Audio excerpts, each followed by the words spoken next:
with this second part, we start with the brain. The brain is a very important machine. It's a network of about 5 billion of neurons and much more connections.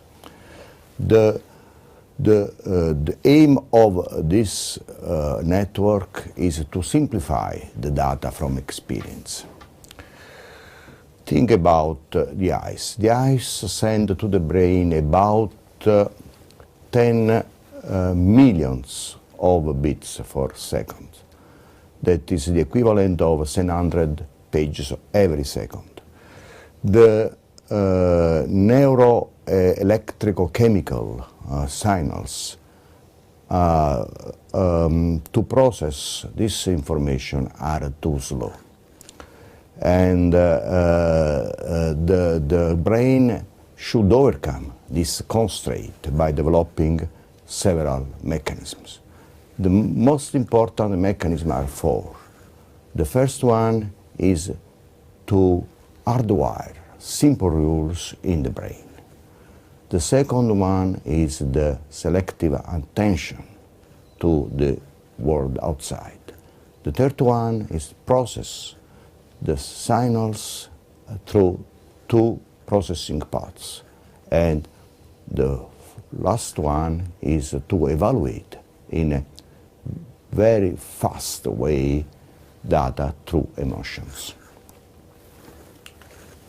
So the first mechanism is basically based on the use of simple rules, rules that are hardwired in our brain, of the likes close objects are larger than objects that are far away, or light typically tends to come from above, shadows are always darker, and other visual rules like this. The use of the rules actually help us to not reinvent the wheel every time. We just apply the rule and we quickly solve the problem. The second mechanism is called selective attention. Recently, neuroscientists and also marketing experts are using eye-tracking technology to understand how our eyes move when they are subject to some visual stimuli, like for instance the packaging of a product. The reality is that while the amount of information going through our eyes is huge, as Giuseppe said, the amount of information we actually process is very small because we are very selective in the information we are interested in. And for instance, in face recognition, we just need a few elements that are related to the geometry of the face we are trying to recognize, and we disregard all the rest. And this interesting experiment proved that this is actually the case. So the experimenter was showing a picture to subjects and asking them basically to observe the picture while the subjects were using eye-tracking glasses. So the lines you see on the picture are basically the movements of the eyes between one point and another in the picture. So the first one that is very confused is actually some random observation. So the subjects were just observing. The other ones that you see were obtained when the subjects were asked to observe the painting, the image in this case, by answering to a specific question. For instance, try to understand the age of the people in this painting, or try to understand the social status of the people in this painting. And depending on the question, you can see the observation patterns were different. So our vision is driven by intention, it's not driven by the data. This is a very important revolution that happened in cognitive science at some point. Before, the dominant belief was that our brain was just a passive receptor of external data. The number 3 mechanism is the existence in our brain of different processing paths. So different information gets processed differently depending on the nature of the information. We just focus on 2 of this, and we use an example. So this is a famous painting by Claude Monet. It's called Impression of the Rising Sun. And on the right side of the slide, you see the same painting without colors. So when you see the same painting without colors, of course, you see you can no longer see the sun. So why this happens? This happens because colors and shape and lines are processed by different parts in the brain. The colors are processed by a lower level path that actually feed into what we call the emotional brain. Typically, this is much faster. So that's why when we see colors, we feel emotion. We associate color to emotion. The geometric aspect of the painting and the shapes and the lines are processed by a higher level path. So, of course, they don't see the colors. So when we put everything together, it's like we have a little bit of a conflict. Because one part of our brain wants to see the sun, the emotional part. The rational part of our brain doesn't want to see the sun. When we put everything together, there's a little bit of conflict, and the sensation you have, if you look carefully, is that the sun seems to vibrate. This vibration is actually the product of this tension produced by this conflict, by this cognitive conflict. But you see that this conflict is very good because it allows us to capture the beauty of this image that otherwise we would miss if we would only use one of the paths. The number 4 is maybe, in my opinion, the most interesting, the most beautiful. Is the invention of the emotion, if I can say that. So probably at some point in our evolution, in order to cope with the fact that the neurochemistry in the brain is very slow, as Giuseppe was mentioning, the evolution came up with a new idea. Let's make these creatures, human beings, emotional. And emotions for a long time have been considered like something extraneous to thinking, like something actually negative. So emotional thinking was considered bad, as opposed to rational thinking, cold thinking that is effective. But Anthony Damasio proved that this was wrong. Our thinking is actually the integration of emotion and rational thinking, and they work in parallel. Sometimes the emotional part prevails because it's faster. This is when we feel things, this is when we experience the presence of what are called somatic markers, such as, for instance, when we sweat, or we feel increased blood pressure, for instance, when we are in a stress situation, or we tremble, or our heart beats a little bit too fast. Such body signals are actually the information that is coming from our brain. It's actually a signal that the brain is giving to us and for instance, to tell us that we have to be careful, we have to be cautious. In the end, we should listen to these emotional messages because they have an important role in our decision-making process. The conclusion of those elements we develop a integrated thinking, summing up information coming from emotional path and information coming from rational path. And our reaction, our decision are a result of this continuous dialogue between emotion and reason, from which we draw an important lesson. We should listen to our somatic markers in our daily activities. Your body knows something that your reason ignores, and we have to listen to our body. After that, we have to now go inside the perception of the beauty.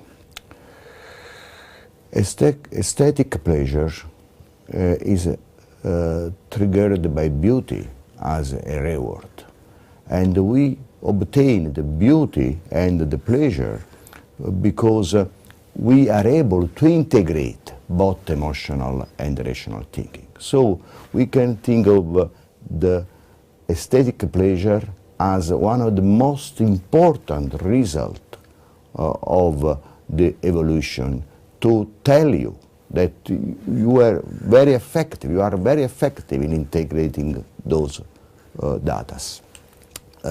Samir Zeki, the famous neuroscientist, found that the brain activates two different circuits, one for a beautiful image like this, and another one for ugly ones. And that means that the perception of the beauty is very well hardwired in our brain. So this is very important because If you come back to the girl with the pearl earring, we can see how those both circuits, emotional and rational tracks will work. We see that the perception of this masterpiece of art let us to develop several meanings. For us, the girl is surprised, attractive, but also erotic and innocent. There are many different meanings that we develop in looking at this painting. And we experience ambiguity. But this ambiguity is, in everyday experience, is a very difficult state of mind, because we have to choose what kind of interpretation is the real good interpretation. Is the girl surprised or attractive or erotic or innocent? We don't know. But the aesthetic experience means that we are not very, very convinced to choose one of this frame, because if we choose only one frame, only one interpretation, we have to put away a lot of data, and we don't feel good when we lose data from experience. So the brain takes another strategy, the strategy to connect all those data, all those different interpretation is a new vision, is a new interpretation. This is the most important result of aesthetic experience. The aesthetic experience forces us to develop a superior integrated meaning, and this is one of the most important reasons explaining why the art is so important in the history of the mankind. The art is a gym where the brain gets trained in a safe and controlled environment to better learn from the experience of the real world and develop new ideas, and develop new possibilities. And the answer, we can find the answer in a very simple way in these words of Roland Barthes. He said that art is without noise. As noise is intended in information theory. That is, art is a system which is pure. No unit ever goes opposite. You don't waste any information coming from this experience.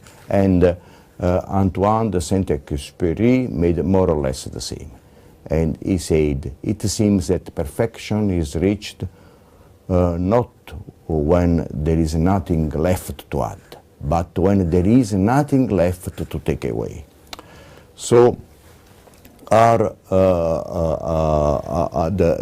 the lesson of this experience is that the great artists are very effective in doing that.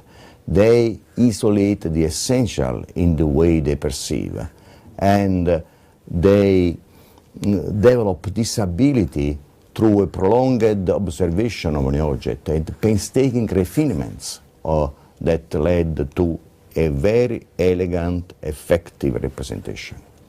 But now we have to ask ourselves several questions. How this experimentation of artists takes place, and how artists are so able to know how to stop and make the painting, and understanding how artists manage to be so effective can teach us many things about how can us improve our creative ability. So the concept we use to capture this process is called effective complexity. Now, this might seem very abstract, but if you stop for a moment and you think your daily activities, especially when you are required to solve a problem that you haven't solved in the past, our challenge is to find a solution that is not too obvious, not too trivial, because it would be too simple and ineffective, but not even too complex, because it would be too expensive to implement. So this is what we can learn from artists. And again, let's go to an example. This is another famous painting by Renoir. It's a dance scene. As you see, it's very complex. There's so many characters, there's a lot of movements, there's so many details. Impressionist artists depicted these scenes from in a live fashion, so just by observing them, they were not still really using photography yet at that time. And so they were particularly able to capture this complexity in a way that is also beautiful. And for us, as observer, the fruition of this painting is per se a complex experience. If you observe the painting at different levels, from the foreground to the background, from the context to the details, you'll see that the painting is interesting at every level of observation. You will find something interesting wherever you look at in this painting. And this ability to move between the context and the details is very important for creativity. We can segment the stimulus depending on the level of analysis, and so we focus on the context where we want to understand the whole system, and then we go into the details when we need some analytical investigation. So the general idea coming from this experience of the Renoir painting is that the sense-making moves between two poles. In each of our cognitive activities, we move back and forth from the general to particular, from the individuation of specific elements to the categorization of many elements into a class. To be able to reason, we have to move between two poles. Because if we take in account all the elements as in the right part, we have too many elements to process. It takes a long time, it's too complex, and therefore the process doesn't converge to a meaning. An equivalent loss of meaning we have if we stay in the left side of this picture. There are just one category, just one event, and it's too trivial to derive a sense from this experience. So the effective experience is something in between, a trivial to simple experience and a complex, chaotic experience. So this idea of this intermediate level of complexity is captured by a concept that is called, it's actually a metric, that was proposed by Murray Gell-Mann, Nobel Prize for Physics, in one of his papers. And Gell-Mann suggests that there is an intermediate point when there is a right balance between excessive simplification and excessive complication. So at this intermediate point, the complexity of the experience becomes effective. And this is why it's called effective complexity. This is echoed in the thinking of famous designers as well, like Donald Norman or John Maeda. They, with different words, they basically say that in design, we need some complexity. Why? Because when the design is too simple, the product is boring. When the design, of course, is too articulated, the experience is confusion.